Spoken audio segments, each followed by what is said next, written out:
Se tiver vermelhinho, tá amarelo. Uau! Então tá, gente, boa noite para todos. É um prazer estar aqui novamente. Ontem eu estava numa outra live falando sobre inovação aberta na indústria de alimentos e bebidas. E hoje, então, a gente vai falar de cenários, de tendências, né, de alimentos e bebidas também, falando do mercado, falando de case, a gente vai falar sobre hoje, do consumidor, a percepção do consumidor no Covid, né, porque novo normal é o normal, a gente não sabe muito bem como é que vai ficar isso, mas a gente sabe que as pessoas vão refletir agora antes de comer alimentos e vão escolher de uma outra forma, enfim. E é com grande prazer, né, que eu recebo aqui na Unicinos, né, os nossos 3 convidados, a Maria Júlia, que é nutricionista, a Carol, que é engenheira de alimentos, e o Roger, que é administrador, né, Roger? Eu falo tanto com o Roger e eu não sei se o Roger é administrador, gestor, isso, né? O Roger é gestor. Então, eu conheço bem o Roger e a Maria Júlia eu vou conhecer um pouco mais agora, e a Carol tem uma relação um pouquinho recente. E antes da gente começar, então, quem sabe, a Maria Júlia se apresenta, a Carolina Nunes se apresenta, desculpa, e o Roger Klaff que se apresenta também. E aí depois a gente faz, assim, os direcionamentos que a gente quer conversar hoje. Então eu vou começar me apresentando, né? Bom, eu sou a Maria Júlia. A minha formação inicial foi em administração de empresas, minha primeira formação, e eu me tornei vegana já faz mais de 7 anos. E logo que eu me tornei vegana, eu decidi que eu queria saber mais sobre a parte da nutrição. Eu tinha um restaurante, eu venho de uma família de donos de restaurantes, e eu abri meu próprio restaurante alguns anos antes de me tornar vegana. E interessei pelo assunto, queria saber mais a parte da nutrição. E fui, então, né, seguir a carreira acadêmica novamente, fazer uma nova faculdade e me formei em nutrição, passei a atender vegetarianos e veganos, assim, eu percebi uma demanda muito grande já dentro da própria faculdade, né, pouquíssimo conhecimento era passado, assim, pelas professoras, não se tinha muita coisa na parte acadêmica mesmo, então participei de muitos congressos, muitas palestras. E então, quando eu me formei, já tinha uma demanda grande de pacientes. Hoje em dia, eu atuo bastante com a clínica de pacientes vegetarianos veganos. E eu, logo que eu virei vegana, eu também veganizei os meus restaurantes. Então, eu tinha um restaurante que servia carne, abri um restaurante vegano, que é o V, e veganizei o restaurante anterior também. Então, minha vida, né, mudou bastante a partir disso. E aqui estou hoje. Então, um resumo. Obrigada, Maria Júlia. Bacana isso, né? Assim, que vem forte essa questão do veganismo, né? E é um desafio, né? Que acho que se você já tem há mais tempo um restaurante, hoje fica teoricamente um pouco mais fácil, teoricamente, né? Porque o mundo está vindo para esse caminho de plantas, mais verdes, né? Mais vegetais no prato. Então, a gente vai conversar um pouco mais sobre isso, mas parabéns e obrigada por estar aqui. Por favor, Carolina, desculpa. Oi, pessoal, boa noite. Meu nome é Carolina, eu sou formada em Engenharia de Alimentos, trabalho na indústria de alimentos, na parte de P&D, faz 7 anos, sendo que desses 7 anos, 3 foram mais focados em desenvolver produtos e os outros 4 foram na parte de estudos com o consumidor. E faz 1 ano que eu estou abraçando um desafio de inovação. Hoje eu trabalho na Seara Alimentos, vai ser um prazer conversar com vocês. Obrigada, Carolina. Então, primeiro, parabéns, assim, né, por trabalhar esse desafio de uma grande indústria, né, que uma grande indústria dá virada de inovação e fazer com a percepção de consumidor, trabalhar com o estudo do consumidor, isso é muito bacana. E as grandes indústrias, elas têm uma dificuldade, né, assim, de fazer virar o jogo, muitas vezes, mas parabéns por esse desafio e pela tua trajetória. Por favor, Roger. Bom, boa noite. Professora Renata, muito obrigado mais uma vez pelo convite de estar aqui conversando contigo. É sempre um prazer estar aqui na Unicinos e principalmente aprendendo coisas novas, né? Um prazer aí estar com a Maria Júlia e com a Carolina, que estou conhecendo agora. Muito legal, né, poder ouvir o que elas já falaram agora. Já fiquei super animado aí de poder aprender com elas também, já que o meu atuo no setor aí de alimentos e bebidas há muitos anos, há praticamente 15 anos, mas com um olhar para negócios, né? Então, atuo no Sebrae aqui do Rio Grande do Sul, coordenando os nossos projetos na cadeia produtiva de alimentos e bebidas, que vai desde o agronegócio até as agroindústrias, indústrias de alimentos, o varejo de alimentos e a ponta da cadeia e o setor de bares e restaurantes também. Então, minha formação é administração de empresas, com a especialização em marketing, especialização também em gestão de micro e pequenas empresas e com mestrado pela Unicinos na área de estratégia. Então, um prazer estar aqui com vocês, conversando, e estou bem animado aí com esse bate-papo. Obrigado pelo convite. Obrigada a você, Roger. Eu gosto de falar que o Roger é uma das pessoas que eu conheço que, se você viaja no Rio Grande do Sul e vai lá numa cidadezinha lá longe e entra num restaurante, aí você fala assim, que comida boa, que lugar bacana, como é que vocês fizeram aqui do negócio? Fala a palavra Roger, ele diz, sim, foi com o Roger. Então o Roger, ele é realmente, ele bota o pé na estrada e ele é bem atuante e se percebe assim a grandeza do trabalho dele, o que ele desenvolveu, o esforço dele desenvolver o Rio Grande do Sul, ajudar o Rio Grande do Sul a ser, né, o Roger, um estado que tenha, né, um alimento de alto valor agregado, seja referência no negócio de alimentos. Mas bem, então vamos começar.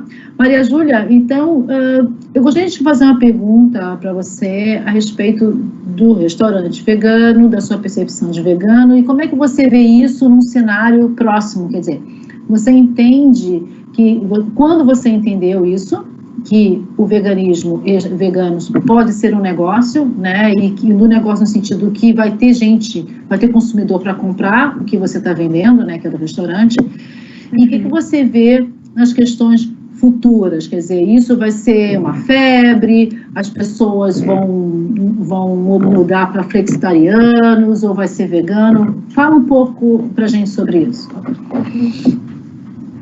Bem, quando eu me tornei vegana, o veganismo ainda não era assim, tão mainstream, né? Não era tão famoso quanto é hoje. E eu abri um restaurante, eu queria abrir um buffet grande, com uma série de opções, né? Meu restaurante tinha aquele, não é agora no momento da pandemia, né? Mas até então era aquele lugar que tinha, né, todas as opções, tinha vários tipos de massas, risotos, hamburguinhos, sopas, todos os tipos de comidas, só que era totalmente vegano. Então, uma pessoa não vegana, ela chegava lá e nem percebia o fato de não ter carne. E era isso, assim, meu objetivo era esse, era encher os olhos a ponto de a pessoa ver que vegano se alimenta muito bem, né, que não é uma coisa tão fora da realidade quanto parece ser, né, que a pessoa só come alface e vive de luz, né, nada disso. Só que é engraçado porque na época que eu abri, não tinha mercado, né, não era para veganos que eu queria trabalhar, era para não veganos. Eu queria um restaurante vegano para não veganos, porque era esse o objetivo, mostrar que de vez em quando pode ser, se a pessoa não quer ser sempre, né.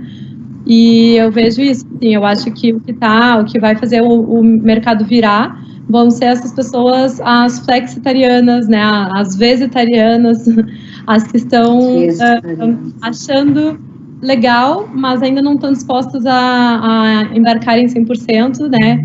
A gente vê isso como, assim, uma tendência já vindo da Europa, dos Estados Unidos, e eu, particularmente, por atuar muito na causa e entender muito de todos os aspectos de impacto ambiental, impacto nutricional na saúde também das pessoas, né, e toda essa questão ética também com os animais, né, seres que têm sensações, sentem medo, sentem tristeza, sentem dor, e isso tá ficando forte, tá ficando mais difícil das pessoas se fecharem. Então, acho que vai ser uma tendência crescente e não vejo como uma moda mesmo, acho que realmente vai ficar.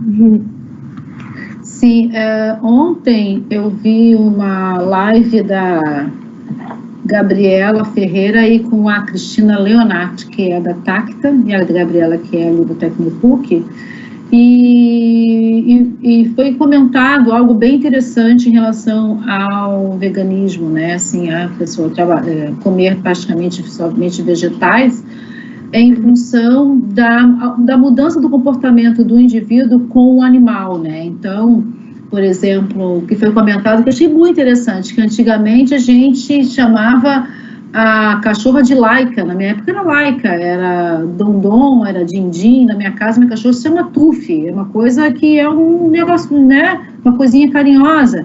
Hoje os pets são Clarice, João, Leonardo, Osvaldo, Samuel e tal. Então, por isso, então, a pessoa, foi o cachorro, o gato, o passarinho e tal, foi muito, né, para próximo, né? Então, comer o próximo que ficou complexo também, né? Comer alguém, um animal. Não vou dizer que a gente vai comer cachorro, mas a vaca também pode ter nome. As pessoas, né? Então, isso passou a aproximação do homem e do animal, fez com que ele mudasse, para além de tudo, esse sentimento de estar comendo algo que é muito precioso para ele, né? Então, isso realmente faz com que as pessoas elas tenham uma certa distanciamento do comer, né, o animal. O que eu queria te perguntar é o que você percebe nos seus restaurantes que as pessoas consomem, né? Existem muitas surpresas ou alterações, era carnívoro ou onívoro e passou a ser vegetariano. Isso realmente você percebe, quer dizer, se você está vendo atualmente, quer dizer, não é tendência, já é hoje, isso já acontece no teu restaurante? Então, o meu restaurante foi um dos pioneiros, né, de Porto Alegre. Tinham alguns pequenos restaurantes veganos, assim, bistrozinhos, pequenos. Então, foi o primeiro buffet, realmente, esse maior restaurante vegano de Porto Alegre até hoje. E a gente costuma fazer pesquisas anuais com os clientes, né, saber quais são os hábitos deles. E a gente tinha mais ou menos 55% das pessoas que eram comiam carne, né, não vegetarianos, e 25% eram ovo-lacto-vegetarianos, né, consumiam laticínios, ovos, e um pedaço pequeno eram veganos. E aí a gente foi vendo uma certa... Teve ali, na última pesquisa que nós fizemos, era em torno de 50% de pessoas que comiam carne e 50% de vegetarianos. Então, a gente vê que está vindo num crescente, mas o nosso objetivo continua sendo atingir não vegetarianos, né? A gente sabe que os veganos já aprendem a se virar, conseguem comer em qualquer esquina, acham lá um restaurante que não tem carne no feijão, está resolvido, mas os não vegetarianos acham que é muito difícil ser vegetariano. Então, essa é a ideia de aproximar os mundos, né? E mostrar que é possível, é saudável, e a resposta é muito legal, assim, muitas pessoas se empolgam, assim, né, veem que é bom, e levam a família toda, querem levar os avós, os pais. Então, a gente vê, às vezes, no final de semana, grupos familiares de uma pessoa que vai durante a semana e resolve levar, então, o resto da família. É bem interessante, assim, e essa surpresa mesmo. Não sabia que isso aqui era vegano, nossa, isso aqui nem parece vegano, né, como se algo vegano fosse ruim. Então, é bem interessante essa surpresa. Eu não estou te ouvindo. Isso, agora. É interessante como, tem barulho aqui, é interessante como que as pessoas têm tabus, né? Porque comida gostosa é gostoso, assim. E nada com comer arroz, feijão, batata, cenourinha, entendeu? Assim, isso é vegetal, né? Então, as pessoas, elas criaram um tabu e que eu acredito que muitas vezes a questão do veganismo tem toda a questão da sustentabilidade, da ética, né, com os animais e tal, mas tem uma questão que o mercado também fez um pouco isso, fora a ética, o mercado também fez isso, né, porque a gente, quando era pequena, a gente não comia muita carne é caro, então a gente comia arroz, feijão, batatinha e um pedacinho de carne, e era isso. Então, quer dizer, essa questão de colocar muito, assim, a questão do vegano, que a gente e foi uma questão de mercado também de aumentar muitas proteínas, as proteínas são as do momento. E aí mudou um pouquinho, né? Assim, criou-se um tabu. E nada como ver na prática, porque as pessoas comem. Então, nada como ver na prática, num restaurante, que é possível a gente comer como se fosse na casa da gente, só que a gente vai no restaurante comer, não é? Sim. É interessante que eu dou aula em 2 pós-graduações em matérias de vegetarianismo, e a gente calcula lá, mostra, né, o quanto a alimentação vegetariana fica mais equilibrada. E eu brinco que se a pessoa vai comer carne, tem que ser um enfeite. A carne tem que ser um enfeite no prato, né? Um picadinho, um pouquinho ali por cima, um pedacinho. Isso aí. Equilibrado. Mais do que isso, fica exagerado mesmo em relação a gorduras, em relação a proteínas. Então, fica muito mais fácil até de fechar os planos alimentares quando a alimentação é vegetariana, né? No momento que a gente adequa realmente pelas proporções corretas. Sim, é verdade, você tem toda a razão, realmente é um pouquinho de carne, né, assim, a gente faz nutrição, a gente vê que não precisa, e hoje em dia o mercado está ao contrário, você põe carne e a salada, né, e isso é até um tabu da própria nutrição, se um nutricionista chegar a comer arroz, feijão, e você está falando, olha, ela não está comendo salada, quer dizer, então eu acho que realmente isso é muito bacana, do teu restaurante, do teu case, e realmente as pessoas cada vez mais não vegetarianas, elas vão procurar isso, né? Não precisa todo dia, mas se não quiserem, mas elas vão procurar para realmente, porque essa é a tendência das pessoas visitarem várias tribos, visitarem, fazer experimentações em vários, né, assim, experiências, né, em várias tribos, vidas que comem carne, que não comem carne, e aí vai ter espaço para todos. Isso que eu acho que é bacana do futuro, que é a democracia, que é a liberdade de você comer o que você quer, sem grandes, né, proporções. Então, muito bacana, Maria Júlia, obrigada. Se eu puder só fazer um comentário sobre isso, eu acho muito legal isso que você falou. E tem um ponto interessante que a gente nasce numa sociedade, né, em que a gente não é perguntado se a gente quer comer carne ou não. A indústria, a sociedade, a cultura, ela nos impõe o consumo de carne. E isso é o que a gente questiona no veganismo, e a gente debate muito na parte filosófica, né? Isso tem que ser democrático, tem que ser escolhido, tem que ser oferecido, e isso desde criança a gente tem essa questão de ser quase enganado pelos pais, né, de não dizerem que aquilo ali faz parte de um animal, né, que aquele pedaço de carne não é, né, então isso realmente é isso, assim, se formos honestos em relação à origem do alimento, a gente vai poder fazer escolhas mais de acordo com os nossos propósitos, né. Sim, mas isso é uma coisa muito bacana que eu tenho falado, eu falei ontem, ontem eu não falei, falei hoje, porque eu estava conversando com uma empresa hoje de tarde, e eu falei o seguinte, que eu gosto de falar, é assim, que eu aprendi isso e eu achei fantástico. A gente antigamente se falava assim, você é o que você come, não é isso? Hoje em dia não é assim. Você come o que você é. Então, é o contrário, você escolhe os alimentos a partir das suas escolhas de vida, dos seus propósitos, dos seus valores, das suas éticas, aí você vai comer. Então, não é o alimento que me faz, eu procuro o que me serve. Isso eu acho que é muito bacana, que vira democrático, né? E aí tem a liberdade e vai dentro do que você acredita nas suas verdades. Muito bacana. Muito obrigada, parabéns, Maria Júlia, a gente vai conversar daqui a pouquinho. Tá. Então, agora eu vou falar um pouquinho agora na conversa com a Carol. Carol, eu acho que, bem, você vem de um outro mundo, né? Venho. Carolina, de um outro mundo, de um mundo bem diferente, não é? Vamos pensar assim. E o que você conta desse mundo da Seara, que é enorme, e que tem propostas diferentes, propostas de valores maiores, que certamente alcança um número de pessoas muito maiores, assim, quer dizer, eu gosto muito de falar de proporções, né, então, às vezes, a inovação ou a qualidade do alimento, ela tem que ser democrática ao ponto de chegar para todos, e eu acho que uma grande empresa, ela consegue fazer isso, então ela tem que ter propósitos muito, muito fortes para isso, pelas entregas que ela faz.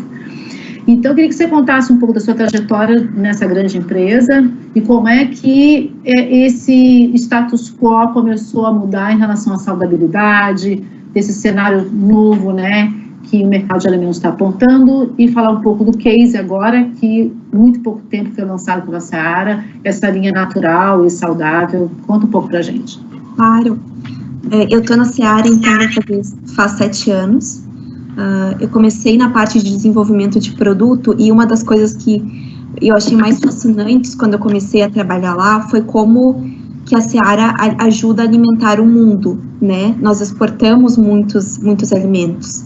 Então, a gente tem um alcance mundial dos nossos produtos, e a gente ajuda a alimentar o Brasil também. A gente vende volumes imensos de produtos. Eu mesma me assustei quando eu cheguei e tive acesso a esses dados. Então, a gente tem um compromisso de levar alimentos muito seguros, de nos atualizarmos para o que o consumidor quer, para o que o consumidor está pedindo, e também de alimentar todas as camadas da população, né? É um desafio muito grande para a gente conseguir juntar tudo isso nos produtos. E nós somos uma empresa de alimentos, né? Hoje nós fazemos parte da maior produtora de proteínas animais do mundo, e a gente tem uma tarefa muito grande de nutrir a todos. Um dos principais desafios quando a gente começa a olhar para o futuro é um dos desafios que todas as indústrias de alimentos têm, que é como que a gente vai alimentar tanta gente quanto que se estima que o planeta vai ter daqui 10, 20, 30 anos, né? Então, a gente tem uma tarefa muito grande de alimentar muita gente. Uma das fontes que a gente começou a estudar e que começou a ter muito destaque no cenário mundial foi a fonte de vegetais, né? Com base nisso, a gente foi entender alguns cenários, né? Foi entender alguns comportamentos do consumidor. Então, a Seara, ela é uma empresa que se organiza para os seus lançamentos, se organiza com base nas tendências mundiais de alimentos, como que o mundo está se organizando, o que o consumidor está pedindo. A gente olha para essas dores e a gente vai atrás de estudar qual que é melhor, como é que a gente pode atender essas dores e quais são os produtos que a gente consegue oferecer. Quando a gente fez algumas pesquisas, lá pelo ano de 2016, mais ou menos, a gente viu que os nossos produtos, carro-chefes, presuntos, linguiças, salsichas, empanados, eles estavam sendo abandonados por uma fatia muito expressiva da população, que estava preocupada com saúde. Então, eles estavam deixando de consumir, não só os nossos, como o da concorrência. O mercado de embutidos e de frios estava caindo como um todo. E aí a gente foi entender por que essas pessoas estavam abandonando os nossos produtos. E a gente descobriu que elas tinham uma preocupação muito grande com a parte de conservantes, né? Porque, assim, quem fez engenharia de alimentos, quem atuou dentro de uma grande indústria, conhece e entende um pouco mais esse mundo. Mas para o restante do consumidor, é um mundo muito desconhecido, muito místico, né? Afinal, do que são feitas as salsichas, afinal, do que são feitos os empanados, tem muito mito por trás disso. E uma das formas da gente quebrar esses mitos e deixar o alimento mais confiável para o consumidor era trabalhar com alimentos mais limpos, sem aqueles nomes tão desconhecidos, né? Carboximetilcelulose, glutamato monossódico, são nomes que assustam muito o consumidor. Então, quebrar isso trabalhando com alimentos mais conhecidos e informando ele mais sobre o que é aquele alimento. Com base nisso, a gente rodou cerca de 2 a 3 anos de estudo até chegar na linha Seara Nature, que nós lançamos ano passado. É uma linha nós temos muito orgulho, uma linha muito legal de trabalhar, onde a gente deixou a lista de ingredientes mais amigável para o consumidor e não trabalha só com conservantes naturais, né? Ou seja, extrato de aipo, extrato de alecrim, são conservantes que estão na natureza, que os nossos antepassados já usavam para ajudar a preservar o alimento por mais tempo, porque essa é uma missão também da indústria de alimentos, que é conseguir levar alimentos para todos, né, por mais tempo, fazer chegar em diversos de diversas distâncias. Então, colocando essa linha de alimentos mais limpos. Um outro grande lançamento que nos dá muito orgulho também foi a linha Seara Incrível, que é uma linha 100% vegetal, né? Dentro desse nosso cenário de como que o mundo quer se alimentar, um dos grandes desafios é como que a gente vai nutrir as pessoas em proteínas, né? A gente sabe que só proteína animal não vai dar conta, que a gente vai ter que partir para os vegetais. E nós nos colocamos um desafio, que é, já que nós somos experts em fazer alimentos à base de carne, ninguém melhor que nós para fazer um alimento à base de vegetal ter sabor e ter textura de carne, né? Nós rodamos pesquisas com consumidores, pesquisamos com o público flexitariano, vegetariano, veganos extremos, e o que a gente descobriu? Que tem muita gente que é curiosa, que mesmo sem se enquadrar em nenhuma dessas caixinhas, quer experimentar, que tem muito recém-vegetariano que sente muita falta do sabor e da textura da carne, e tem muita gente nesse mundo que pede por alimento mais indulgente, mais gostoso, mas que seja vegetal. E aí a gente veio com esse desafio e conseguimos lançar a linha Seara Nature, que também vem nos surpreendido em volume de vendas. Foi um desafio muito bacana. Muito bacana, Carol. O que eu acho que é bacana nesse teu case, né? Que você ouviu o consumidor, duas coisas, né? Você ouviu o consumidor, você viu o que ele queria. Então, eu acho que é isso, assim, a gente tem que fazer realmente o que as pessoas querem comer, né? Eu não provei ainda, que eu vou provar ainda, depois dessa live aqui. Primeiro aí no supermercado eu vou comprar, para ver, depois eu te mando um WhatsApp, muda aqui, tá? Vou fazer minha percepção, meu sensorial. Mas o que eu acho que é bem importante nesse case, olha só como é que a questão que a Carolina nos traz é muito bacana. Por que isso? Porque a Seara deu a roda porque diminuiu o quê? O consumo. Então, o cenário daqui por diante é que a empresa ela vai precisar ouvir. A indústria de alimentos vai precisar ouvir. Todos. A Maria Júlia vai precisar ouvir no restaurante dela, a Seara vai precisar ouvir as pessoas, todo mundo vai precisar ouvir toda a indústria vai precisar ouvir o que o consumidor quer, deseja comer, deseja consumir, deseja comprar, porque aí então ela vai conseguir fazer com que essa indústria seja melhor para as pessoas, né? E aí dentro, lógico, dentro de toda uma questão maior que é a saúde, né? É verdade. Tem uma empresa aqui no Rio Grande do Sul, que eu não vou citar o nome, em que ela faz, tem várias, então eu posso citar, né? Biscoito. E ela faz biscoito waffle sabor limão. Vamos imaginar assim, imagina um biscoito waffle sabor limão. Então a gente imagina o que tem nesse sabor waffle limão. Eu perguntei para a pessoa responsável pelo P&D, eu falei, vem cá, mas vocês fazem ainda biscoito waffle sabor limão? Como assim? Sim, porque vende muito, entendeu? Estão entendendo? Quer dizer, então, assim, como é que vende hoje em dia se as pessoas não... Então, quer dizer, as pessoas não são comunicadas, então, qual é o cenário? As pessoas vão querer e precisam saber mais o que está dentro da caixinha, né? E isso, eu acho que essa preocupação que a Seara teve, eu acho que esse é o cenário.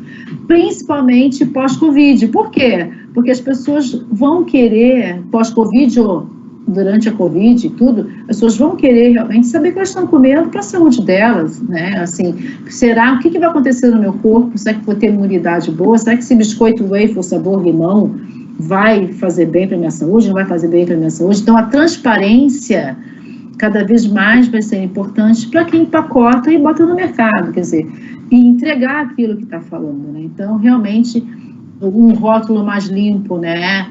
Um rótulo clean, um rótulo transparente, clear, né? Claro, é bem interessante e eu acho que esse realmente é um cenário que a gente consegue ver adiante, né? Mas, Carol, eu quero te fazer só mais uma pergunta. Como é que funciona a questão, depois eu vou fazer outras, mas como é que funciona a questão de uma empresa de carnes, tá? Em termos de sistema produtivo, e passar para vegetais, quer dizer, como é que é essa indústria do futuro, que também vai ser flexitariana, entendeu? Vai ser também carne e vegetais. Como é que vocês fazem isso em termos de sistema produtivo? Na verdade, foi um aprendizado muito grande para a gente, porque a gente, quando lançou o primeiro SKU, o primeiro produto, que foi o Incrível Burger, em maio do ano passado, a gente tinha uma projeção de vender um número X durante alguns meses. Esse número quadruplicou nesse primeiro cenário. A gente vendeu 4 vezes mais do que estava previsto, né? Ou seja, isso em espaço de linha de produção passou a tomar uma fatia muito maior, né, do planejamento da produção. Então, foi realmente um desafio. Nós tivemos que encontrar a melhor fábrica, o melhor processo, inclusive porque para não ter contaminação com carne, né? A gente vai entregar um produto 100% vegetal. Ele tem que ser 100% vegetal. Se vocês comprarem no mercado e quiser rodar uma análise de DNA, ele não vai ter DNA animal, né? Ele tem que se entregar tudo aquilo que o consumidor espera. Porque se o vegano quiser comprar, ele pode. Ele não tem nada de origem animal, ele é 100% vegetal. Então, nós tivemos que fazer todo um esforço fabril para atender essa linha de produção, para produzir dessa forma. Quando a gente criou uma linha, isso foi em maio, né? Nós criamos um SKU. Em novembro, nós lançamos uma linha de produtos, que também tiveram que ter toda essa adequação, ou seja, a gente tomou mais espaço da fábrica para esse novo cenário, né? E a gente teve que fazer uma série de adaptações. Para nós é um desafio, sim, porque a gente usa basicamente alguns equipamentos diferentes, tem que ser em algumas fábricas específicas para produzir esse produto, mas ele também nos traz alguns benefícios, assim, trabalhar com alguns ingredientes mais secos, que facilitam o processo, né, traz também uma série de facilidades, mas foi um desafio, sim, adequar as linhas. E você acha, Carol, assim, numa pergunta um pouquinho assim estressante, assim, você acha que vai dar virada? Quer dizer, eu quero entender se a Seara vai ter maior percentual de produção de produtos vegetarianos e menor percentual de produtos carnes ou não? Como é que você enxerga isso, né? Como é que está hoje em termos de produção? Meio a meio, 40, 30? Quer dizer, o que a Seara espera para o futuro em termos de venda? Você tem esse número, alguma coisa assim nesse sentido? Eu não tenho, a gente mapeia alguns cenários, né? Tem alguns cenários que são da fala da indústria da carne. Então, hoje, quando a gente fala em futuro, a gente não pode deixar de olhar para 2 cenários que estão ali na nossa porta. Um que é a carne cultivada, a carne de laboratório, e o outro que é a alimentação à base de insetos. Por quê? De novo, a questão de alimentar uma população que eu não lembro o número de cabeça, então eu não vou falar bobagem aqui, mas os bilhões de habitantes que a gente vai ter no planeta daqui a 30 anos, né? A gente hoje não chega a ter um cenário de meio a meio. A indústria da carne ainda é muito forte. Essa parte de alimentos vegetarianos, veganos, ela ainda está concentrada numa camada mais alta das classes sociais, né? Ela ainda está mais ligada a um acesso à informação. Então, a gente ainda não tem esse número a como é que o mundo realmente vai consumir esses alimentos, né? Tem alguns cenários que já tem essa estimativa, a gente já tem algumas projeções dizendo que vai praticamente, a parte dos vegetais e das outras proteínas vão bater a carne animal em um cenário de anos, mas a verdade é que quando a gente olha para o consumidor, a gente ainda vê alguns comportamentos ali, a gente ainda tem os amantes da carne, a gente ainda tem alguns cenários que mudam, como essa questão do Covid, né? O Covid trouxe algumas mudanças, seja de pessoas, e a gente escutou já de tudo, a gente já escutou de pessoas que passaram a consumir só orgânicos, e que estão lá numa classe AB da população, e teve pessoas que reduziram a renda familiar para R$600, né? Então, como é que a gente vai atender todo mundo? Como é que a gente vai atendendo as pessoas à medida que os cenários mudam? Isso, a gente tem uma projeção, mas a gente só vai saber mesmo na prática. Acho que você falou, eu já vou passar a palavra para você, Maria Júlia, mas você tocou num ponto muito importante, né? Assim, os cenários econômicos, eles direcionam muita coisa, né? Então, assim, direcionam tudo. Então, olha que loucura que quem esperava desse cenário econômico que a gente está hoje. Acho que a Roger vai falar bem agora, que ele tem dados, ele trabalha forte com vários restaurantes aqui da região metropolitana, Porto Alegre e Rio Grande do Sul, né, toda essa parte do varejo também, mas como que um cenário econômico de mudanças de um PIB que vai chegar a menos 10 no Brasil, como é que essas pessoas vão consumir, de que forma a indústria de alimentos vai ficar frente a isso, né? Então, realmente se tocou num ponto muito importante, porque as tendências de cenários de consumo de alimentos, elas andam juntas com as tendências de cenários econômicos global, né, de cenários do mundo inteiro que reflete aqui no Brasil. Olha, muito bacana, muito bacana. Acho que a Maria Júlia quer falar alguma coisa? Sim, na verdade, enquanto a Carol falava, eu pensei em algumas questões que a gente debate também muito, né, no mundo vegano, e eu particularmente achei muito legal, realmente, assim, eu sou apaixonada em ver a indústria da carne, a indústria do leite, olhando para esse mercado que vai crescer cada vez mais, né? E tem uma questão que a gente estuda, que não é um dado meu, é um dado da ONU, que a produção de carne, ela tem um desperdício energético muito grande, porque tu tem que alimentar o animal ao longo da sua vida para chegar ao dia do abate, né? Então, por exemplo, o gado leva ali 3 anos consumindo diariamente uma série de recursos naturais, né, de alimentação, água, o que ele excreta também, que contamina, e para gerar, então, no produto final. E aí, ali, vocês falam muito dessa questão do desafio, né, de alimentar o tanto de pessoas que vão existir, mas a gente tem um desperdício energético na produção de proteínas animais, e esse desperdício ele é muito minimizado na proteína vegetal, porque tu não precisa, assim, tu plantou, colheu e já está pronto para o consumo, não passou por um segundo, por um intermediário, digamos, né, que vai ter que consumir aquela ração, vai ter que consumir aquele recurso para virar depois um produto alimentício.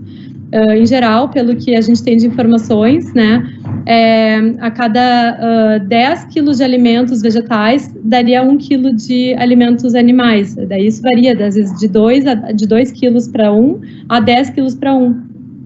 Então, pensando até na população, isso foi uma coisa que me chocou muito, foi saber que são 70 bilhões de animais que são abatidos anualmente no mundo todo, enquanto nós somos 7 bilhões de pessoas. Então, 70 bilhões de animais não passam fome, são alimentados para serem abatidos e morrem todos os anos, né? Então, esses números, para mim, eu vejo assim a resposta.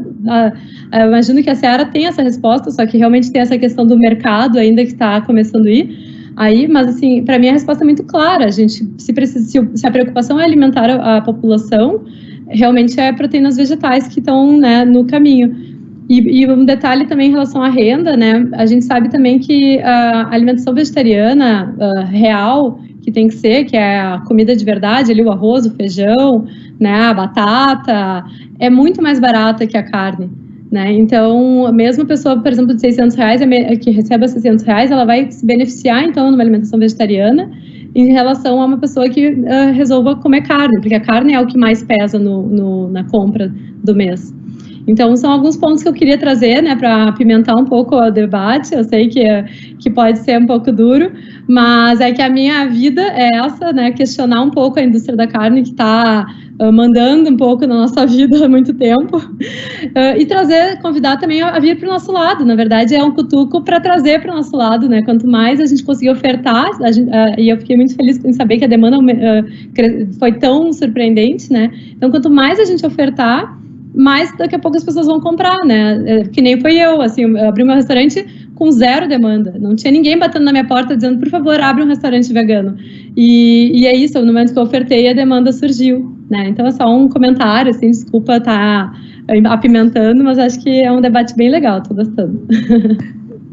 Sim, Maria Júlia, eu achei ótimo que você comentou, muito bom, e eu acho que é por aí mesmo, mas eu acho que a gente tem que, eu acho que você deve, né, defender essa causa, que é a causa que você acredita, eu acho que é por aí mesmo, né, mas a gente pode entender hoje que tem já um grupo, né, de empresários de carnes que estão preocupados também com isso, e estão fazendo carnes diferenciadas, com boi, né, com feed grass, aquele boi que come o pasto, que tem uma carne, né, com a boa carne, que não tem, assim, tanta, vamos dizer, expressão de fazer, né, um negócio, né, de pecuária imensa. Quer dizer, as pessoas, elas estão, de alguma forma, né, elas estão voltando, né, a fazer os nichos, né, assim, a trazer uma boa comida, boa carne. Então, eu acho que tem espaço para quem acredita, né, na ética, né. Então, eu acho que isso que perpassa tudo, né, assim, a ética nos negócios, a ética no que você faz. Então, e dos seus valores, eu acho que isso é muito importante, mas eu adorei, eu acho que é isso mesmo, cenários econômicos é isso, o feijão, eu tenho lá minhas interrogações, né, que o feijão está caro, mas as leguminosas não são baratas, mas eu acho que a gente pode comprar de produtos mais locais, aí a gente pode ter uma conversa, que aí eu acho que é o cenário de algumas situações, comprar de produtores locais que fica mais barato e etc. Muito obrigada. Roger, então eu gostaria de passar a palavra para o Roger, que ele tem super muito também, como a Carol, como a Maria Júlia, foi fantástico, assim, a gente aprendeu bastante. E o Roger, eu gostaria que você falasse um pouco da tua experiência, que é vasta. O que você vê hoje, né, nessa loucura que está acontecendo, de restaurantes que tinha buffet, que não pode ter mais buffet, que teve que mudar? E qual é o cenário, porque que a gente pensa ali, por exemplo, na Seara, né, assim, é diferente, porque é grande, a Maria Júlia já sente um pouco mais, assim, quando isso vai acabar, quando as pessoas vão poder voltar para o restaurante, quer dizer, qual é o cenário desse futuro do food service, dos restaurantes, do varejo no Rio Grande do Sul, o que você acha no mundo, o que você acha? Fala um pouco para a gente. Legal. Primeiro, estava ouvindo aqui com bastante atenção esse diálogo, né? Não é um debate, assim, porque ouvindo a Carolina, ouvindo a Maria Júlia, né, sobre diferentes pontos de vista, diferentes não, sobre informações diferentes de negócios que são diferentes, né? Eu acredito muito nessa diversidade de informações, tanto que a gente tem público, o nosso foco são micro e pequenas empresas, esse é o nosso olhar, independente do que faz essa micro e pequena empresa dentro da cadeia produtiva de alimentos e bebidas. A gente sabe, né, que tem muitas famílias pequenas de produtores rurais, por exemplo, que dependem, né, da produção de animais, do bovino, suíno, enfim, de aves, né.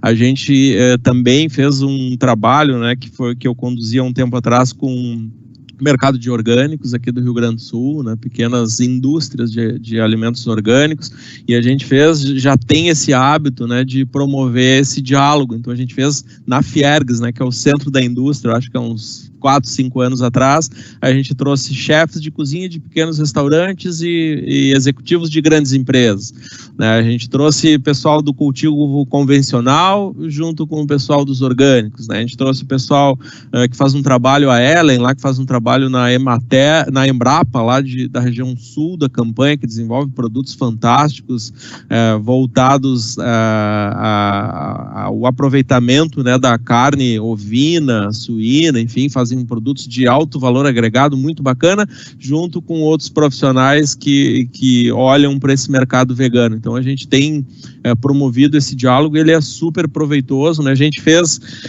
o ano passado, né, a gente tem um projeto que é da cadeia produtiva da carne nos campos de cima da serra, bem aliado ao que tu falou, né, Renata, que são pequenos produtores que trabalham com ética, com respeito ao animal, que trabalham há muitos anos, as famílias que vieram já tem esse cultivo, né, e a gente trabalhando para agregação de valor, para o consumidor entender que esse produto que sai lá da Aproxima, que é a Associação dos Produtores do Campo de Cima da Serra, é um produto diferente, é um produto de alto valor agregado, que tem um cuidado, né?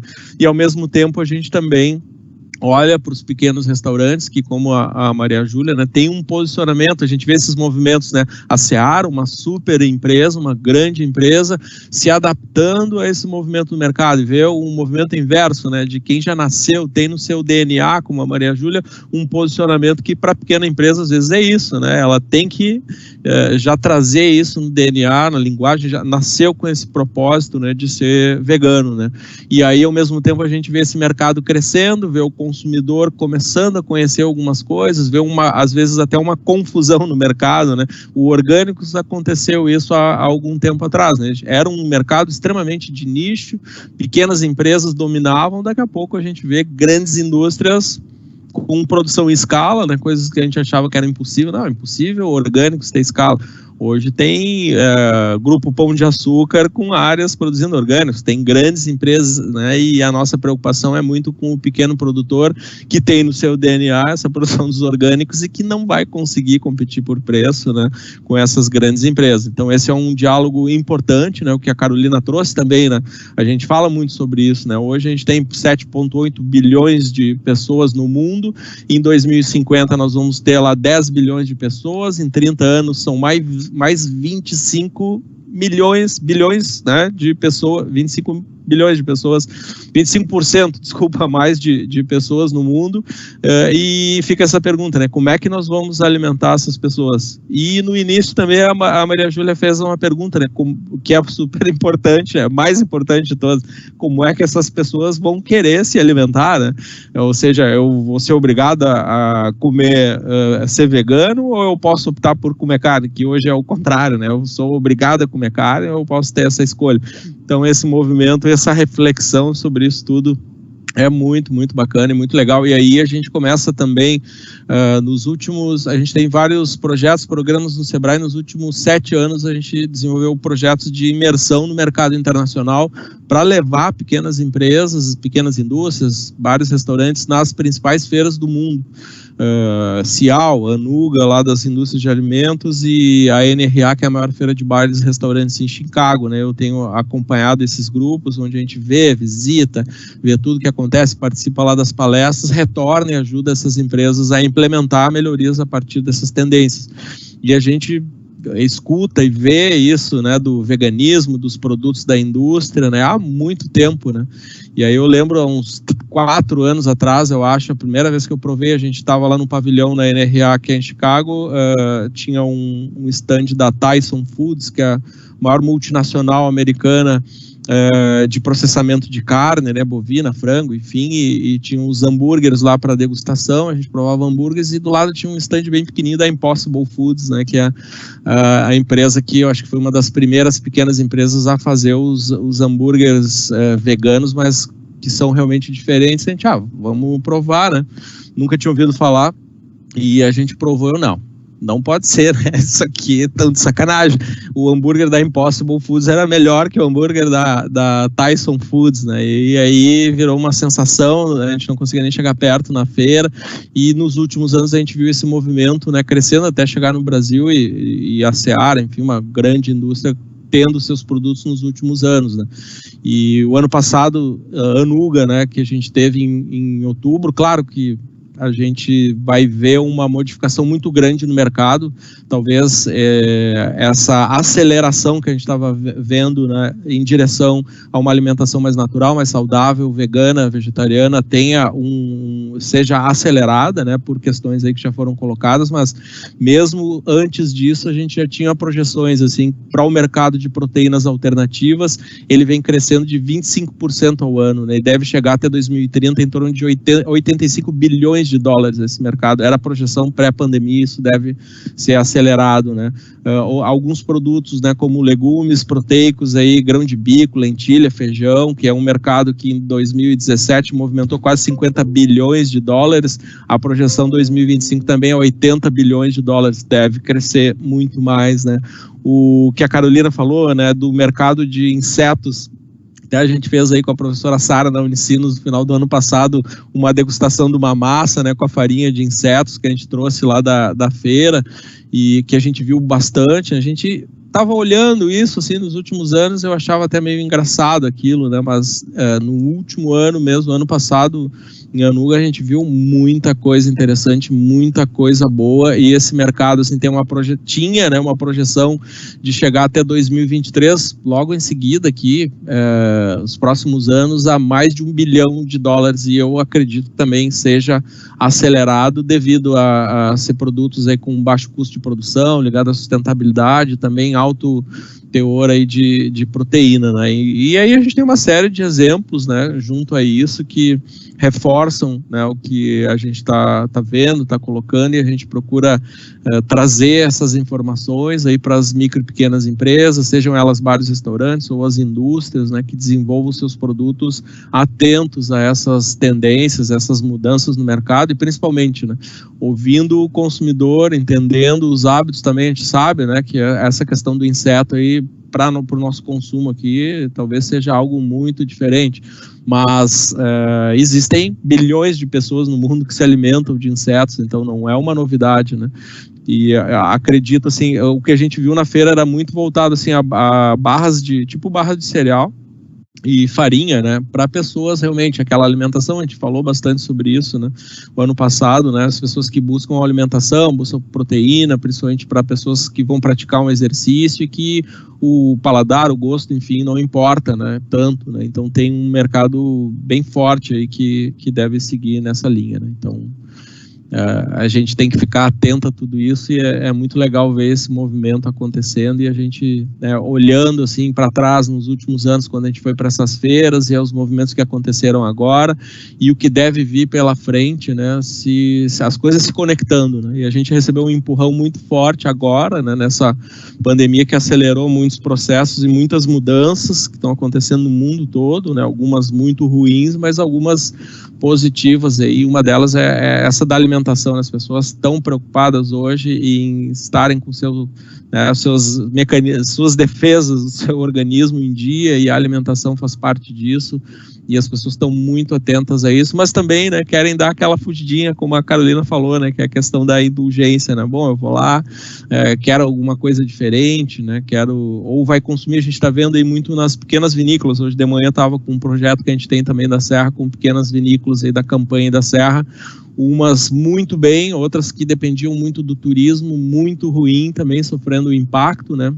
E aí, em cima disso que tu comentou, né, Renata, a gente vê diversos segmentos dentro da gastronomia com diversos impactos diferentes, né? A gente tem uma análise assim que 75% foi impactada negativamente. Desses 75% que foi impactado negativamente, quase a metade teve uma queda de faturamento maior do que 50%. Então é muita coisa, é devastador, né, o impacto. Mas a gente teve ali uns 10% que praticamente não sofreram impacto, e 15% que foram impactados positivamente, né, como, por exemplo, aí, as indústrias de alimentos e bebidas, de alimentos congelados, né? A gente tem vários clientes aí que estão nessa linha, que estão bombando bastante, os pequenos varejos de alimento, né, como os supermercados também estão bombando, né, os pequenos varejos também de alimentos estão surfando bem essa onda, as pequenas vinícolas, aquelas que dependiam muito do fluxo do turista, ou que estavam muito relacionadas ao fornecimento a eventos, como os produtores lá de espumante da Serra, que dependiam muito das festas de casamento, buffets, enfim, esses estão sofrendo um impacto muito, muito forte, negativo.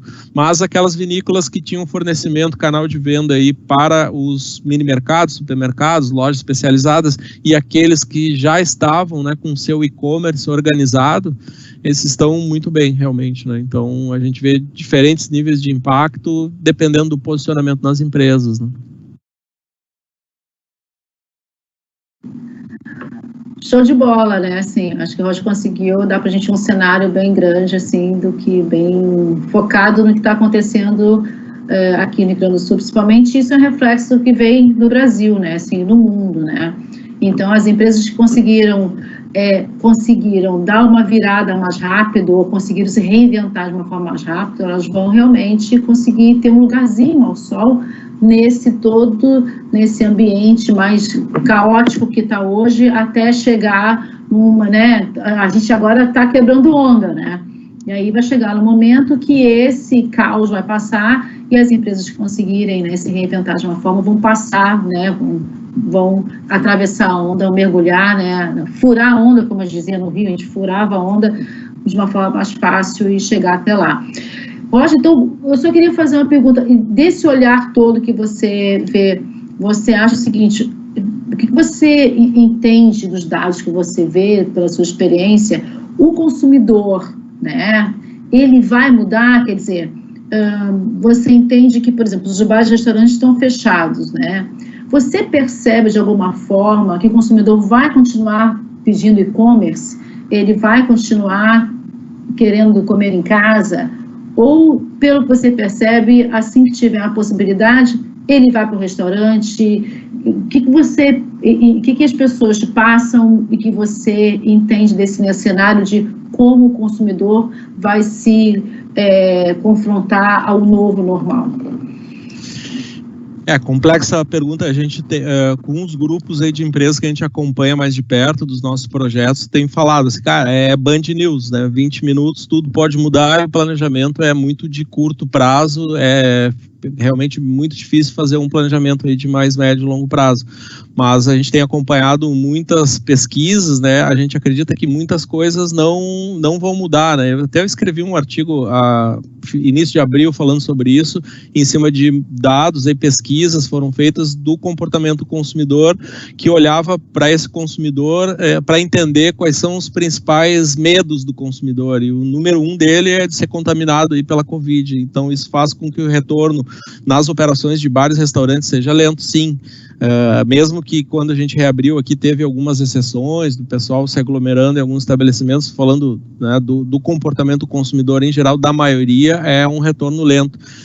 Isso mostra aí que as empresas precisam ter mais transparência, né, e melhorar o seu relacionamento, aí, ferramentas de relacionamento com o seu consumidor, seja por algum contato nas redes sociais ou algum outro tipo de ação. Outro medo já foi colocado também por alguém aqui, que é o do desemprego, né? E aí vai vir uma onda mais forte aí do que a gente tem hoje.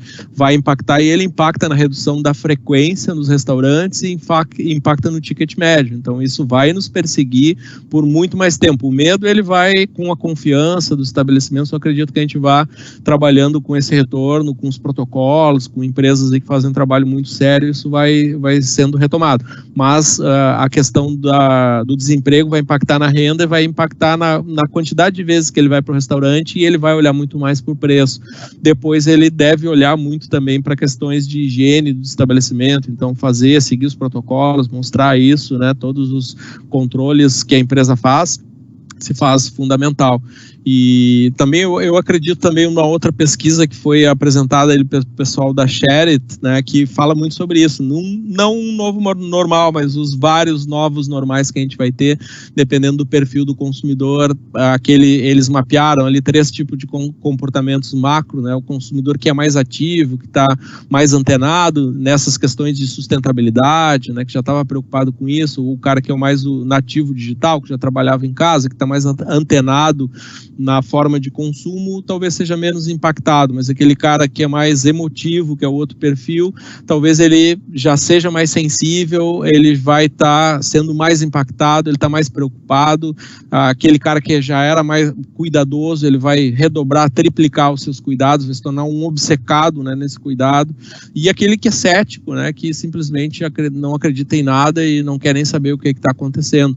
E aquele perfil também mais racional, né, ou seja, aquele cara que é mais estudioso, científico, que está olhando para o futuro, que está olhando as tendências, né, que olha para o financeiro, que faz os seus controles. Então, em cima dessa série de informações aí que a gente tem, a gente vai multiplicar esse comportamento aí em várias saídas, né, e acredito que isso vai trazer oportunidades aí para vários segmentos. Não acredito num novo normal, mas acredito que teremos aí, de acordo com o perfil do consumidor, que é muito variado, as pessoas são diferentes, se comportam diferentes, se alimentam diferente, né? Tem necessidades, são diferentes, é a diversidade, muito influenciada também pela renda hoje, né? E pelo medo.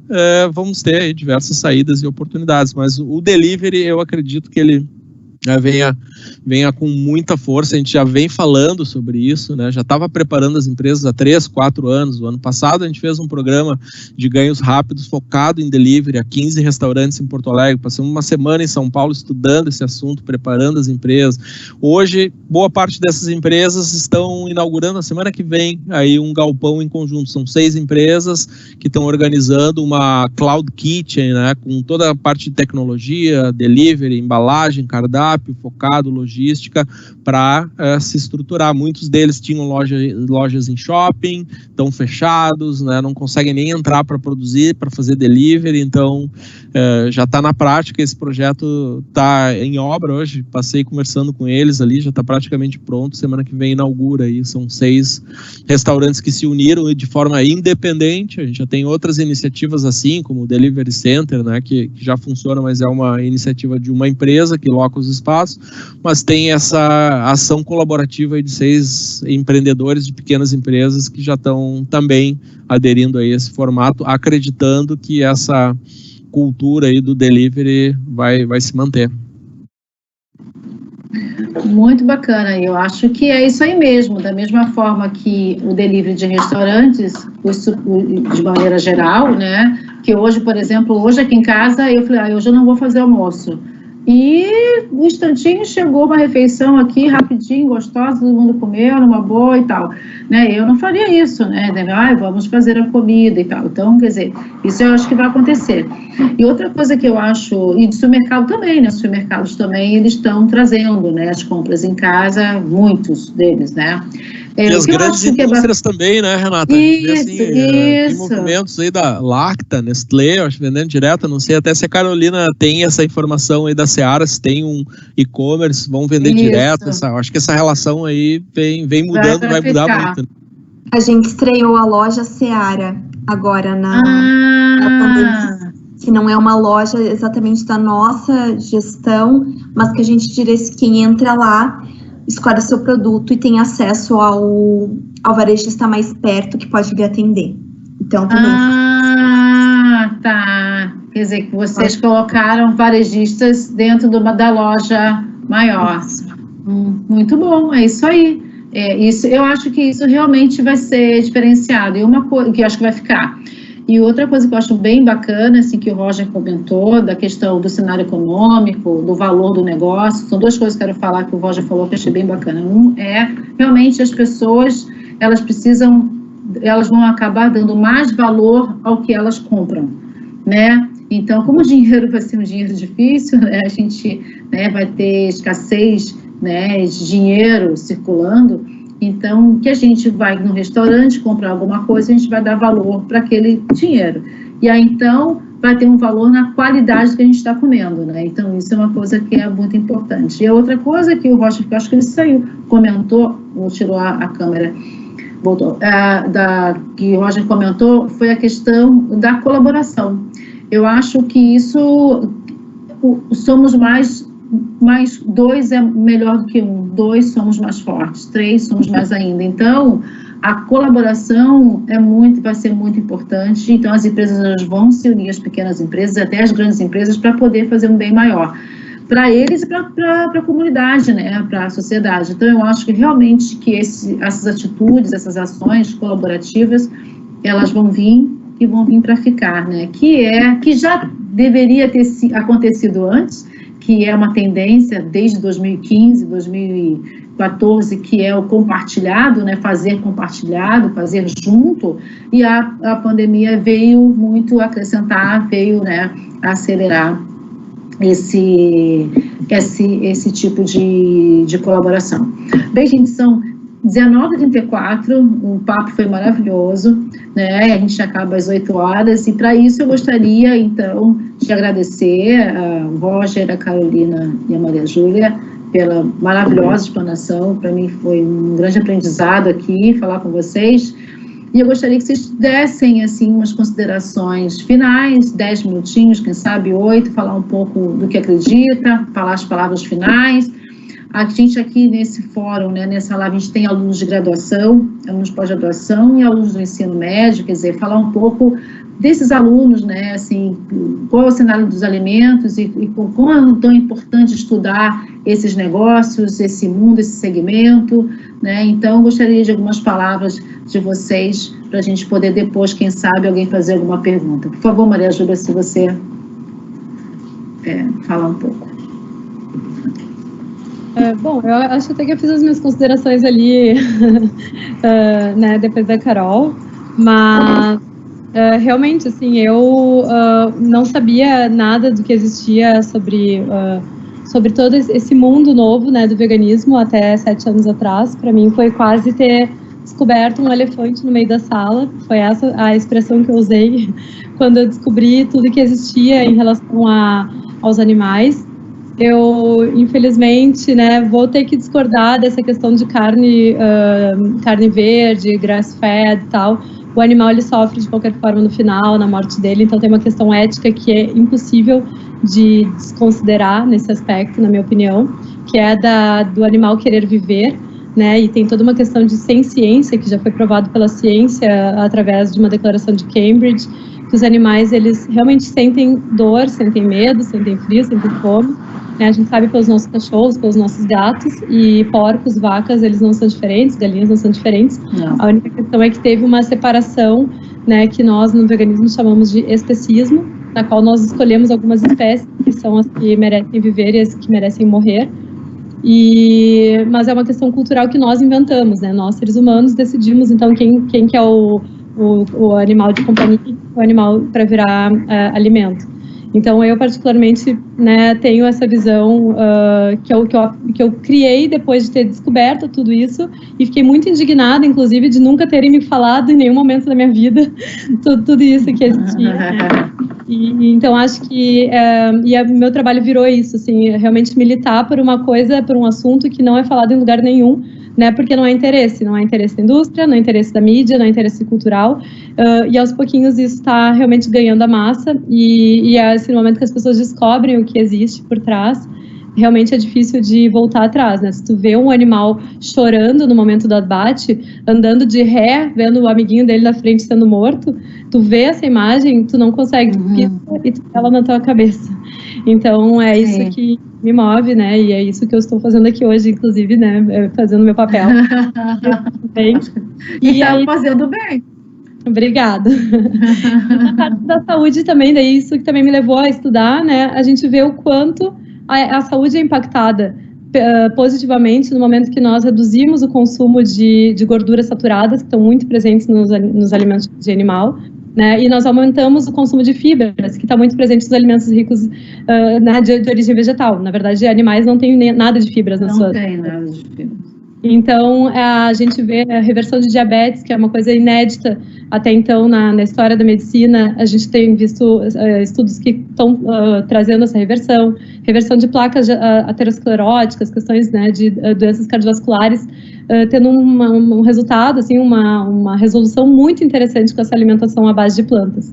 Então, fica aqui o convite a quem quiser conhecer um pouquinho mais, né, estudar um pouquinho mais. Eu sou coordenadora da Sociedade Vegetariana Brasileira em Porto Alegre e sou também nutricionista colaboradora da SVB.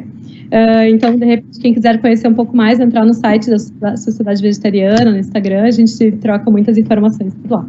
E, claro que agradecendo também muito as informações que a Carol e o Roger trouxeram, eu fiquei muito feliz, eu realmente fico muito feliz em ver a indústria da carne, né, se unindo um pouco à nossa causa, né, e também os pequenos negócios. Inclusive pensei que o Roger poderia tentar levar opções veganas, né, no interior, em lugares que eu atendo muitos pacientes no interior que choram porque não tem um restaurante para ir com opções veganas, né, então isso é bem interessante da gente daqui a pouco fazer um trabalho em conjunto.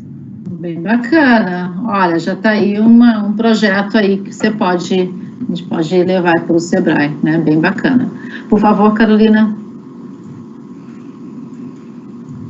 Claro. Bom, pessoal, obrigada pelo convite, obrigada pelo papo, que foi muito gostoso. Eu ficaria conversando com vocês aqui, acho que mais umas 2 horas, pelo menos.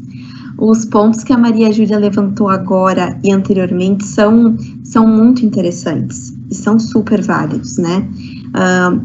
Eu, como engenheira de alimentos, e acho legal deixar a mensagem para os alunos de graduação ou de especialização que estão nos ouvindo, que quando a gente entra na indústria, né, quando a gente vai para esse papel de um funcionário de uma grande indústria, a gente se depara com muitos cenários. E uma das coisas, assim, uma das bandeiras que eu levanto particularmente é de ser um agente de mudança, né? E aí a gente às vezes pode ser um agente de mudança. Eu fui o agente de mudança que mais teve aderência com o meu momento e com o meu estilo e com a minha vivência. Então, acho que a gente pode ir para esse lado das crenças pessoais e do veganismo, mas também eu me deparei muito com a causa do cenário cinza, sabe? O cenário do meio, nem dos amantes da carne, nem dos que estão lá na militância do veganismo, que é os que não querem deixar de comer carne, mas estão preocupados com toda a cadeia. Como é que a gente minimiza o número de desperdício? Como é que a gente minimiza o número de carne jogada fora? Como é que a gente atende a todos? Porque quando a gente escuta o consumidor, a gente vê muitos cenários e vê muitos interesses pessoais e vê muitas preferências. A gente vê gente que não quer nem ouvir falar de vegetarianos. Quando a gente fez a pesquisa dos vegetarianos, a gente viu que o cenário onde eles sofrem mais preconceito, sofrem mais discriminação, mais crítica, é dentro de casa, é na própria família, né? Eles têm os amigos como um cenário de apoio, mas essa mentalidade, a gente vive num mundo de mentalidades muito diferentes, né? Mentalidades que ainda estão muito arraigadas no comer carne, mentalidades que ainda estão muito arraigadas em alguns tipos de trabalho contra o home office. Então, a gente está num cenário de muitos tipos de formas de pensar, e acho que tentar trazer todos para o mesmo patamar, o patamar que seja melhor para todos, é um grande desafio, e eu abraço muito essa causa dentro da grande indústria, que é dentro do cenário que a gente está, como que a gente pode atender melhor a todo mundo. E acho que essa é uma das minhas grandes missões como engenheira de alimentos. E acho que é o que torna muito gostoso essa profissão. Então, esse é o meu recado. Obrigada, pessoal. Obrigada, Carolina. Muito bom. Roger, por favor, você faz as considerações finais, fala um pouco da sua percepção, assim, para os alunos que estão nos escutando, o nosso público. Bom, primeiro agradecer o convite de novo, né, porque é sempre uma oportunidade para a gente parar, eu principalmente, né, a gente tá nesses últimos meses aí muito numa missão assim de plano emergencial que a gente tem, né, para tentar salvar o máximo número possível de pequenas empresas, que no setor de alimentos o impacto foi muito grande, principalmente nos bares e restaurantes. Então a gente tem parado para ouvir, para conversar principalmente, né, às vezes as pessoas têm simplesmente a necessidade de alguém que pare para escutar, assim. A gente teve muitos casos aí de pessoas que adoeceram, né, foram parar no hospital por problemas cardíacos, enfim, pelo momento de mudança e transição ali no início, né, e depois simplesmente alguns colaram as placas, né, como a gente diz, né, ou seja, não conseguiam se movimentar, não conseguiam enxergar um caminho para seguir. Hoje a gente vê assim que boa parte já está num processo de tomada de decisão, então a gente vai junto, respeitando cada momento aí das pequenas empresas, respeitando as limitações, principalmente que a pequena empresa tem de recursos, seja ele financeiro ou recursos humanos, para essa virada de chave, essa tomada de decisão. A gente está vendo aí muita dificuldade no acesso ao crédito, né, que é uma das nossas bandeiras também, de articular junto aos bancos, as entidades, para que esse dinheiro chegue nas micro e pequenas empresas. E também hoje praticamente, sei lá, das que buscaram, 30% conseguiu acessar o recurso, e mesmo assim não é o recurso que as empresas buscaram. Então a situação é bem preocupante aí para o nosso setor. Então a gente está muito nessa linha assim de dar atenção e tentar ajudar dentro do possível com algum conteúdo, com alguma saída, com algum apoio para essas empresas poderem avançar. Então é bom estar aqui com vocês ouvindo, né? A gente olhando para frente também, né? Eu acho que às vezes é fundamental a gente parar, aprender, né? Aprendi muito hoje aí com a Maria Júlia e com a Carolina, então agradeço, né, por estar aqui a convite da Renata, né, e poder ouvir, refletir, fazer esse diálogo sobre tudo que está acontecendo no nosso mercado, ver diferentes pontos de vista e já começo a ter ideias, né, igual a Maria Júlia falou, pô, por que a gente não leva essas informações para o interior do estado, né? A gente, como eu falei, a gente levou lá o Matheus, que é do Open Food, da Urban Farms, lá para uma reunião com o pessoal do projeto da cadeia produtiva da carne lá em Caxias, né? Aí cheguei lá, o Matheus, meu, tu quer que eu saia correndo daqui, né, meu? Tu é louco, né? Daí foi muito legal a conversa, né, de alto nível com os produtores, eles juntos, e a gente conseguiu se entender de uma maneira muito legal, assim, cada um entender o posicionamento do outro, né, e ver o que a gente pode em conjunto, de repente, né, fazer também. Eu lembro aí, ouvindo a Maria Júlia, também um cliente nosso, ficamos amigos depois, o Manuel, que foi um dos primeiros proprietários do Mantra ali, restaurante indiano, né, o Manuel contando, ele é lá da região da Campanha de Livramento, ele me contava assim, como é que foi ele contar para a família dele a transição de ele dizer que ele tinha se tornado vegano, sendo que tá lá na região ali, quase no Uruguai, onde aquela tradição da carne, as pessoas simplesmente não conseguiam entender, conceber o que estava acontecendo com ele, né, isso era uma história bem bacana, assim, só bastante tempo atrás, né? Então hoje a gente já vê que as coisas avançaram bastante, eu acho que vai avançar ainda muito mais, mas aqui no Rio Grande do Sul, né, como a gente tem essa tradição da carne, churrasco, e talvez as pessoas em alguns momentos, né, não sejam tão tolerantes, né, mas enfim, é uma conversa aí que admiro aí a Maria Júlia pela coragem e essa bandeira aí que ela representa, né, com muita convicção e com argumentos. Eu escuto os dois lados aí, eu acho que é importante, ambos os lados têm argumentos aí que é importante a gente ouvir. E para os alunos, toda a turma, assim, que eu tenho dito, né, minha mensagem final, assim, que eu tenho dito, assim, que eu lembro, quando eu estava voltando, eu estava de férias, bem no momento, assim, que eu estava no ápice da pandemia, eu estava na Europa e voltando para cá, só queria chegar em casa, que eu cheguei, era o dia, acho que, sei lá, 16 de março, assim, e tive que voltar correndo e voltando ali no avião, estava a comissária de bordo falando, né, pô, em caso de despressurização da cabine, coloque a máscara, respire, somente depois auxilie quem está do teu lado, né, então acho que é esse movimento que a gente tem que fazer agora, né, então primeiro a gente tem que pensar na nossa saúde mental e física. Só assim a gente vai conseguir ajudar a nossa família, ajudar os nossos amigos, ajudar os nossos colaboradores, os nossos colegas de empresa, eu, no caso, ajudar os empresários aí de micro e pequena empresa que precisam, os empresários ajudar a sua equipe, os seus fornecedores, os seus clientes, daí nós como professores também, os alunos. Então, a gente ter esse momento de respirar, botar a máscara primeiro, né? A gente tem que estar bem, a gente tem que estar lúcido para que a gente possa ajudar os outros, né? Esse é um grande desafio nesse momento. Então, meu desejo é que todos respirem, tentem manter a sanidade, a nossa saúde aí, principalmente se alimentando bem, né, e cuidando dos outros também que estão à nossa volta, para que a gente possa sair dessa situação. Bem, gente, Maria Júlia, Roger, Carolina, muito obrigada. Sim, eu aprendi horrores aqui hoje, foi muito bom, assim, a discussão foi ótima, e a gente vê que esse nosso evento é um evento importante para os alunos, principalmente os alunos da graduação e alguns alunos do ensino médio, deles entenderem um pouco mais da profissão e do curso que eles vão escolher, né?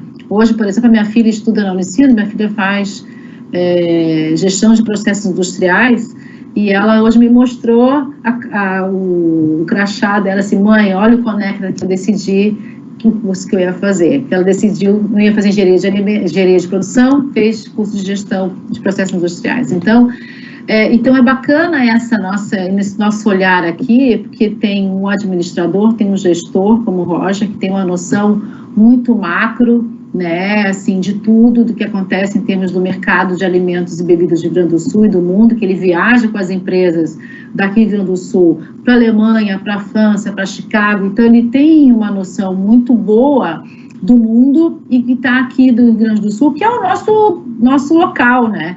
Então, de fora para dentro e de dentro para fora. Então, olha como é que é importante uma pessoa que não é no mundo biológico, né? É o mundo dos negócios, é o administrador, ele que organiza isso. Olha só, então, assim, uma pessoa, um aluno do ensino médio, ele pode entrar para fazer administração e ter um foco mais adiante, trabalhar com alimentos.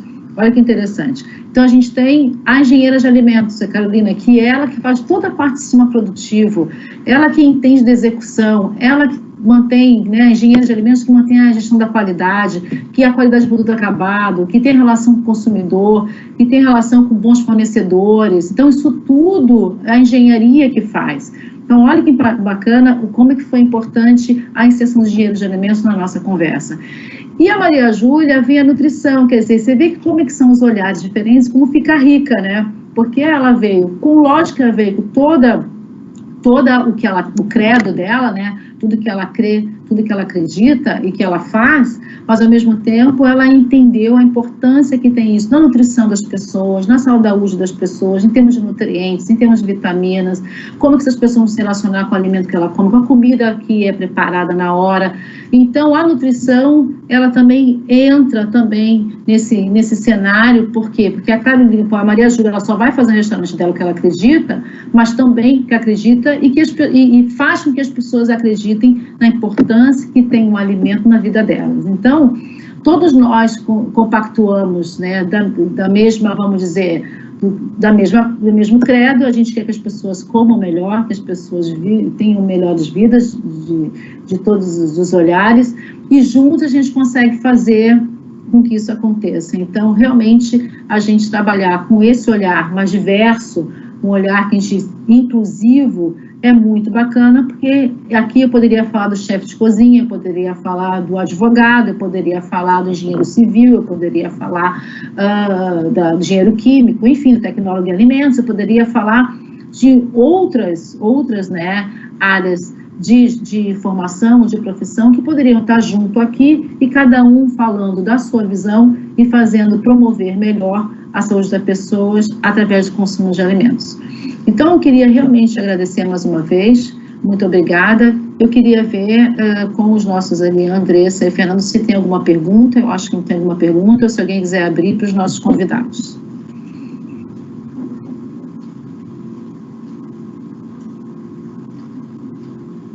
Alguém gostaria de fazer alguma pergunta?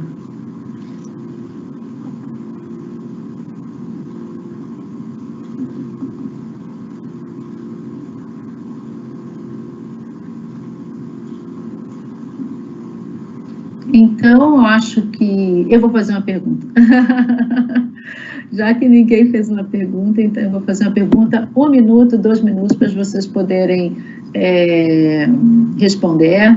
Queria fazer uma pergunta, a gente fala muito de cenário, né, assim, daqui por diante do futuro. Eu queria perguntar pessoalmente para vocês, o que te faz um de vocês comer e que traz uma memória de felicidade? O que remete com a memória de felicidade? Porque se fala do futuro muito, né, dos alimentos, o que a gente vai comer, mas é tão importante a nossa história, é tão importante que a gente come no passado, que traz uma felicidade que a gente não sei se vai ter no futuro, que a gente já passou. Então, o que vocês comem? Um exemplo só para finalizar, que dá felicidade, uma memória de felicidade. Queria que vocês dessem, para finalizar, um exemplo cada um. Por favor, Maria Júlia.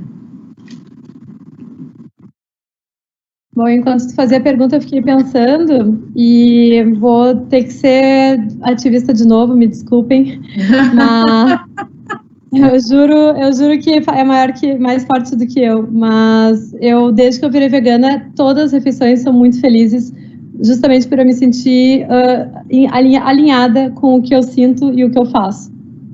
Eu sinto que eu tenho esse dever de cuidar do planeta, cuidar dos animais, cuidar das pessoas, e aí eu me alinho e eu me sinto muito feliz com isso. Não tenho, desculpa novamente, ativismo. Ótimo, obrigada, Maria Júlia. Por favor, Carolina. eu já vou para uma outra pegada. Para mim é muito com quem eu como, né? Refeições são as mais felizes. Não tem refeições com a família, entre amigos, são as mais felizes, independente do alimento. Ai, coisa boa, muito bom, muito bom. E por favor, Roger. Eu tava lembrando, agora que tu comentou, né, tô recordando, assim, veio um flashback, assim, e lembrei de uma coisa que é um pão, né, o pão caseiro da minha avó, assim, um negócio, é uma lembrança que tá no coração, assim, e recentemente eu fiz curso de padeiro também no Senai uma época, e aí recentemente voltei a fazer pão aí na pandemia, e lembrava da avó, daquele cheirinho gostoso. Ai, coisa boa. Eu vou dizer o meu, que a minha mãe sempre fazia no Rio uma coisa chamada cozido, e eu não sei fazer cozido. Cozido é uma mistura de vegetais com frutas, a gente põe banana, a gente põe cenoura, a gente põe carne de porco, é tudo junto, misturado. Vem dos escravos que faziam aquela misturava tudo, né? E é uma delícia, e igual a minha mãe, não tem. Então, assim, a gente vê muito para o futuro, mas quem tem história também tem tudo, não é verdade? Tem vida que segue, e é isso aí. E, mais uma vez, muito obrigada, Maria Júlia, muito obrigada, Carolina, muito obrigada, Roger, e nos encontramos brevemente em outras ocasiões. Um grande abraço, se cuidem, muito obrigada. Foi ótimo. Obrigada ao convite, obrigada a todos. Obrigada por estar. Tchau, tchau. Um beijo. Tchau. Beijo, tchau.